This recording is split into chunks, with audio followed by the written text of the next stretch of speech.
Nuts. So today is going to be a blog rant. It's been a really long time since I did one of these, and I believe I said in that previous video that I wouldn't really make videos like this very often. But now is the time to give an update on what it is like being a right-winger, specifically a far-right libertarian, near Portlandia. What it's like being one of the few people in this area who are aware of the fact that the slow march towards socialism that various useful idiot activists are going for is in fact just going to make all of our problems worse. As well as knowing that ideals of collectivist equality, such as, the DEI march, or woke mindset as it's sometimes called, is something that actually makes racism worse rather than being a cure to it. That's just kind of the general unfortunate aspect of clown world I see here in the Pacific Northwest. It's like living in a city filled with people who suffer from athlete's foot who have somehow convinced themselves that the cure to athlete's foot is to saw their feet off. Yeah, that's right. For people who've joined my channel recently, you might not know this. I do indeed live in the greater Portland metropolitan area. You may occasionally see other people making takes about how Portland's apparently the center of clown world. And well, here I am. I unironically live here. Why, you may ask? Well, I'll go into that a bit at the end of the video. But as for how things are in general, it's kind of like living in a light version of Idiocracy, as you walk through town and just kind of see these people bumbling about. And so it's time for an update on just what that's like living here. Again, I don't really do this often because, to some degree,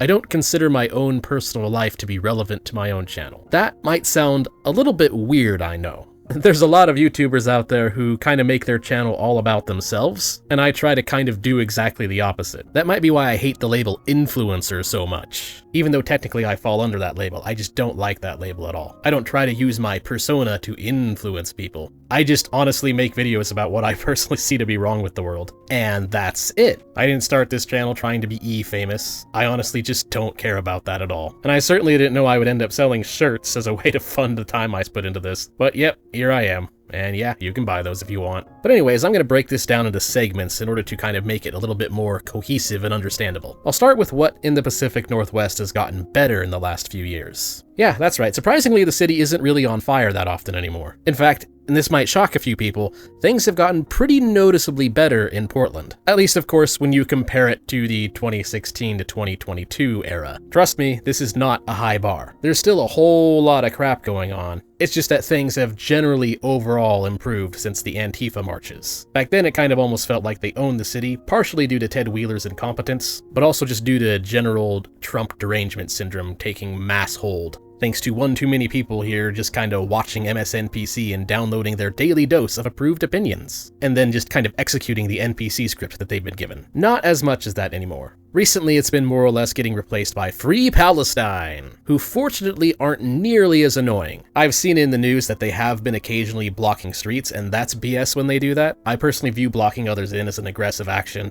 especially due to the obvious problem that it can also block emergency vehicles. So this occasional claim I see them throwing around that, oh well, it's not harming anybody and we need to get our voice out. Total BS. It is absolutely aggression when they do that, and they should be physically removed out of the way. But personally, I have yet to actually run into that problem myself. Although admittedly, this is partially due to the fact that I kind of avoid downtown most of the time. But so far, the only Free Palestiners I've actually run into were some people at the library when I was driving through downtown Beaverton area. And they weren't actually blocking traffic, they were just kind of shouting and screaming Free Palestine with their flags everywhere. Which honestly is fine, it's whatever. You can consider them cringe if you want, but as long as I can just walk by them or drive by them and ignore them, it's not really taking anything out of my day. In comparison to the time where we were basically having daily riots downtown, it's definitely a huge improvement. This is a pretty progressive area, so no matter what time, you're always going to have some far leftists who are dedicating their time to virtue signaling the current thing. So I've kind of learned that as long as they aren't actually causing damage or causing harm, it's not really a big deal to just pretend that they aren't there. I've basically just kind of learned that it's best to ignore the clowns in clown world. There's a little value in trying to talk sense into them if you can get one of them to listen, but a lot of times it's better for me at least, just kind of focus the philosophy on my own channel instead, and then when actually walking through clown world in real life, I just do my best to chill, which is surprisingly easy to do because the thing about Antifa and pretty much all leftist activist groups that exist here in the Pacific Northwest is that they're mostly just kind of a decentralized gang. Most of them do not actually possess any kind of cohesive strategy, and far left activists in general are on average pretty clueless and pretty dumb. Now here on the internet, they can mask their general ignorance of basic philosophy by copying and pasting their opinions from some approved trademark source trademark. But if you actually talk to these people in real life, the vast majority of them are simply angry because they've been told to be angry. And they're angry at whatever they've been told to be angry at. There's a general issue of just philosophical ignorance and not really understanding the logical conclusions of their own beliefs, which is something I'll be doing an actual full video on later. Most of these activists don't really know what it is they're fighting for. Now, of course, they think that they do, but they really don't, because none of them actually take the time to really think about where those beliefs lead them. And when you're talking to someone like that in real life, face to face, it just gets boring because you can quickly realize that there's nothing really you're going to say that's going to get through to them. In fact, most of them just get irrationally angry at you for not being as plugged into the current thing as they are. It is usually a waste of your time. So what I usually do is I just kind of pretend to agree with them if they make any kind of motions towards me, and then pretty easily just move past them. I kind of have the benefit or the privilege of understanding their philosophy better than most of them understand it, so it is comically easy for me to pretend to be a leftist. Seriously, infiltrating a group where most of the members don't understand the logical conclusions of their own beliefs is even easier than playing a video game on game turno difficulty. But most of the time I just use that as a way of getting by them. So anyways, instead I'm just kind of grateful that their activity isn't as damaging as it used to be. I recall 3 to 6 years ago just kind of going through downtown every now and then, either driving through or riding on the Max, and just seeing plywood everywhere, with the huge majority of businesses on the ground floor level all just kind of being boarded up in order to prevent people from crashing through the windows, and looting their store or doing whatever other damage they felt like doing. That problem has noticeably reduced. Now I only see the occasional business boarded up downtown, which again makes perfect sense because, again, the daily riots have been replaced by just the occasional person screaming Free Palestine, and the occasional demonstration. So downtown Portland no longer feels like this kind of lawless war zone that it became. Instead, it just kind of feels like a city that has lost a part of its soul. And so now I suppose I should talk about some things that haven't gotten that much better and why they haven't really gotten that much better. 10, 20, 30 years ago, Portland used to be a city that used to be pretty darn chill for the most part. Sure, it's always been filled with trash libs, and people who hold these pie-in-the-sky, unrealistic ideals, where we're somehow going to save the planet by singing Kumbaya hard enough, as opposed to actually doing something about all the corruption and rot in Washington. But for the most part, it had this live and let live, chill mentality, which I would say has returned to the city, just not in the same way it always used to be. It's almost as if you have a wound that you know could easily open back up if it's stressed even slightly. That's kind of how I would describe the current state of Portland. If you're going to say that the city has recovered some of its sanity, you have to say recovered in quotation marks. Portlandia, unfortunately, isn't really back, and I don't think this wound ever can really heal. I don't think it ever can actually fully come back. I think there's a lot of people who want it to come back, perhaps even the vast majority, but unfortunately the state of clown world and just kind of the church of the current thing fully prevents it from ever really coming back. There's just unfortunately too many people here who think that the answer to all of our problems that are largely being caused by corruption in the government can somehow be solved by more government and more taxes. Portland has unfortunately kind of forever tainted its name as a city that tolerates this kind of behavior, where we're just going to kind of turn a blind eye to people destroying small businesses, so long as those people hold correct trademark opinions trademark, where you're given kind of a license to go violate other people's property rights, so long as you're holding on to the correct progressive values. Or to put it really simply, there still are a lot of homeless camps, there still are a lot of stupid people, there still are some businesses that have to board up,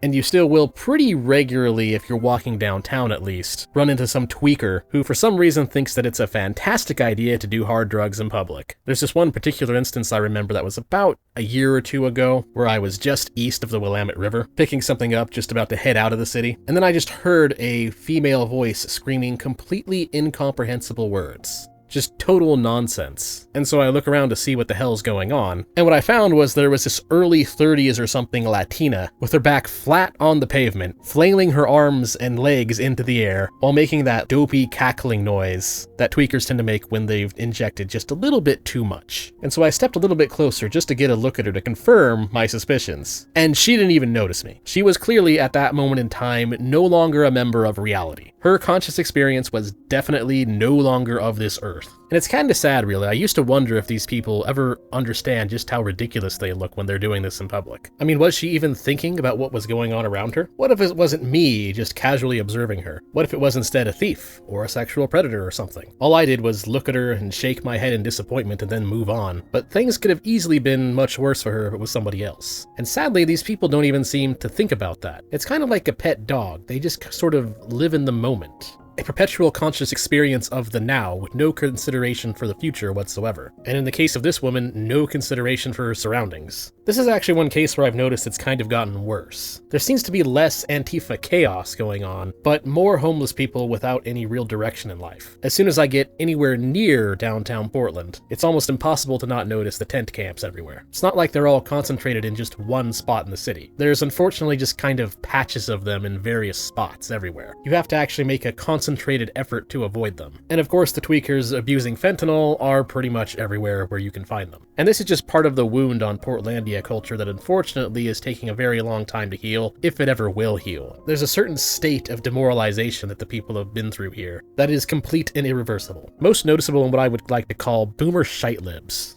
I've dedicated an entire video making fun of boomer conservatives a little bit before. The basic idea is that a lot of boomer conservatives aren't really conservatives. They're just Democrats minus 20 or 30 years or so. They ultimately give in to the same trash lib mentality, and will often even adopt positions like civil rights, gaslighting themselves into believing that they were the ones who championed that horrible legislation. But at least boomer conservatives understand that there's something that's going wrong that they need to put the brakes on. They don't really quite get what it is. They don't really understand where wokeness is coming from, which is why a lot of times if you ask them to define it, they're unable to do so. They know that they dislike wokeness, but they can't really put a finger on what specifically it is. They just know that something's going wrong with the country, and they have a loose understanding that DEI might be a part of it. And so they think that we need to return to the Reagan years. Return to the 1980s or something. And while it's true that, yeah, the 80s and the 90s were better culturally than the state of the United States right now, it's still a surface level understanding of what's going on. They're unable to see that you can't just put on the brakes. You need to actually start going in the opposite direction. But again, I at least credit the boomer conservatives for understanding that there is a problem, that something has changed.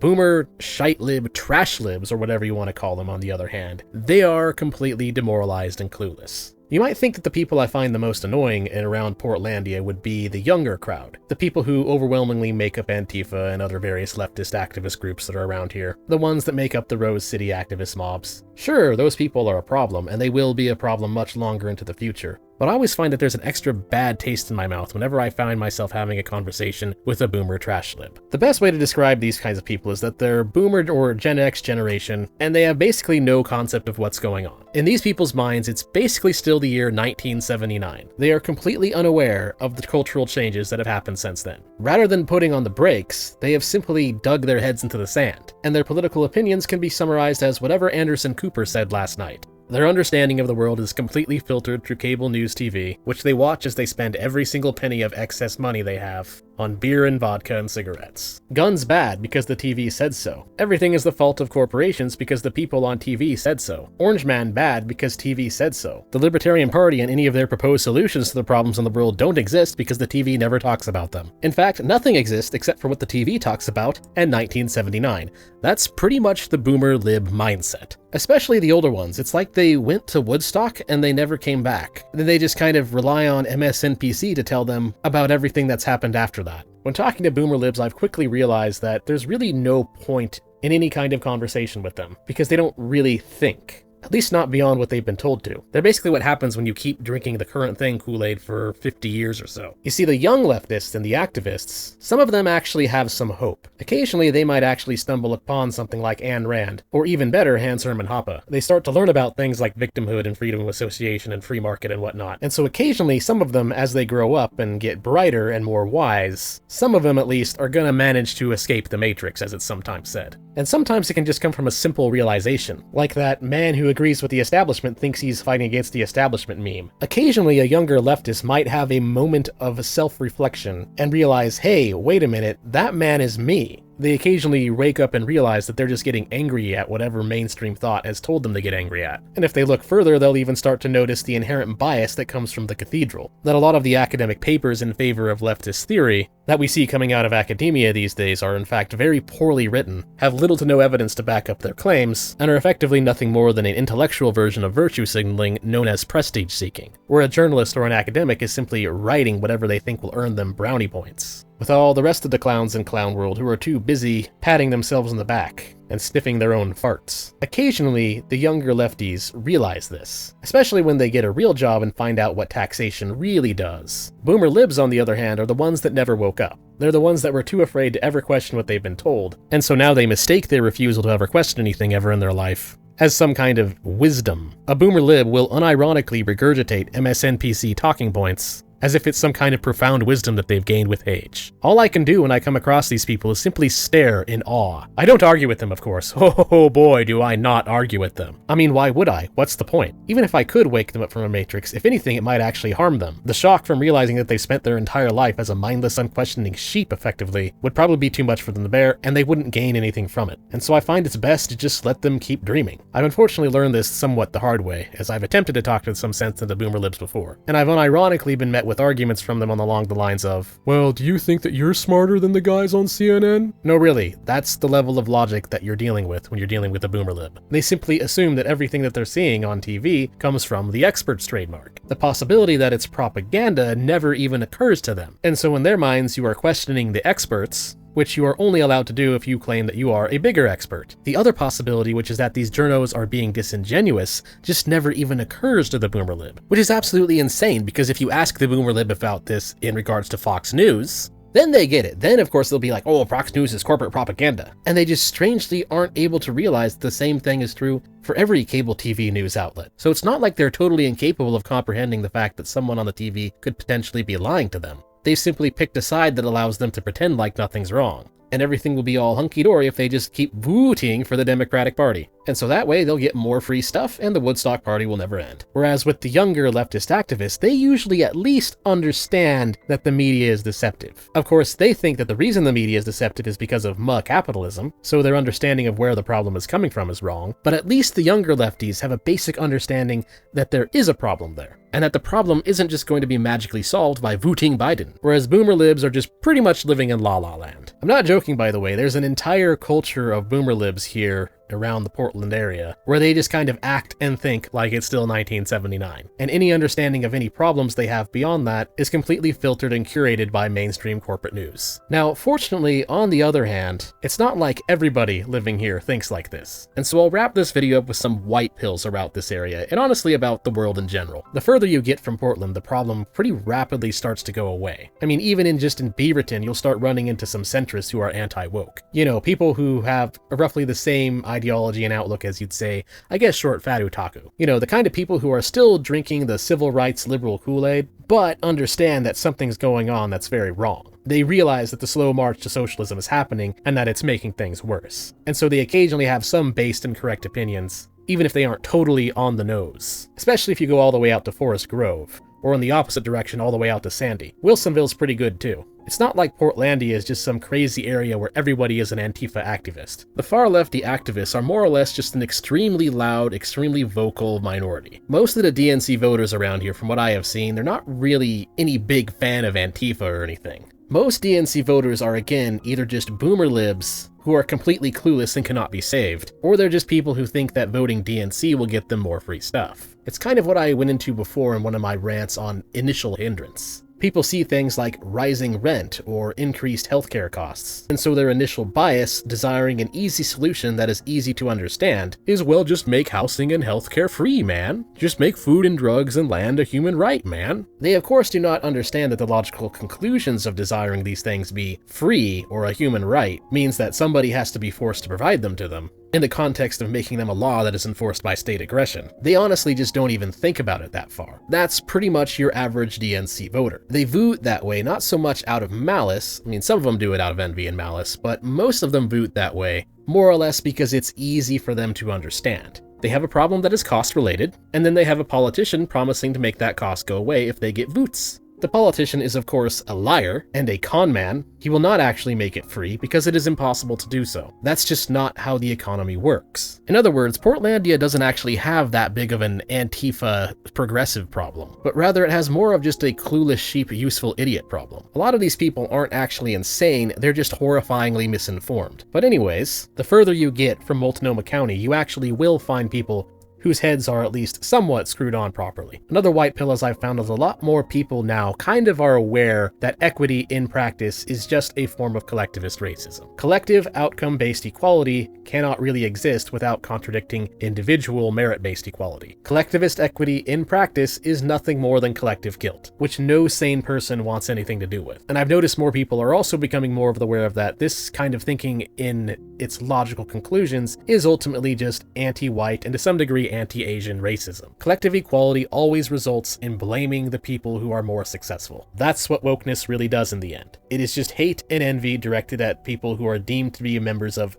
more successful groups, under the assumption that the unequal outcomes implies that some kind of unfairness has occurred. It isn't true, of course, it is the equity fallacy, and I'm glad that more people are kind of waking up to the equity fallacy and realizing that it is, in fact, a fallacy. Unequal outcomes does not imply discrimination. And I guess I'd like to think that my old video on this subject, which now has about 160k views, at least helped a little bit. Maybe not enough to really make a big difference, but I hope I'm at least making a dent. And that's a start. And there's definitely a lot more people in this state of Oregon, as well as in Washington, who are aware that this propaganda that we're being fed isn't exactly true. This idea that if we just simply force more diversity and equality, and all of our problems will just magically go away, is an idea that I've noticed that more and more people just aren't buying anymore. Part of it is likely just due to the fact that Biden is incompetent and incapable of actually getting anything done, but I have noticed that part of it is also due to people actually starting to wake up a little bit. However, there's still a lot of work to be done, not just in Portland, but pretty much everywhere in general. So then you might be wondering, why the heck do I live here? And the answer is somewhat simple. In fact, you've been watching it this whole time. All of these are videos and pictures that I've personally taken. The Pacific Northwest is absolutely beautiful. I said this before in my previous blog rant.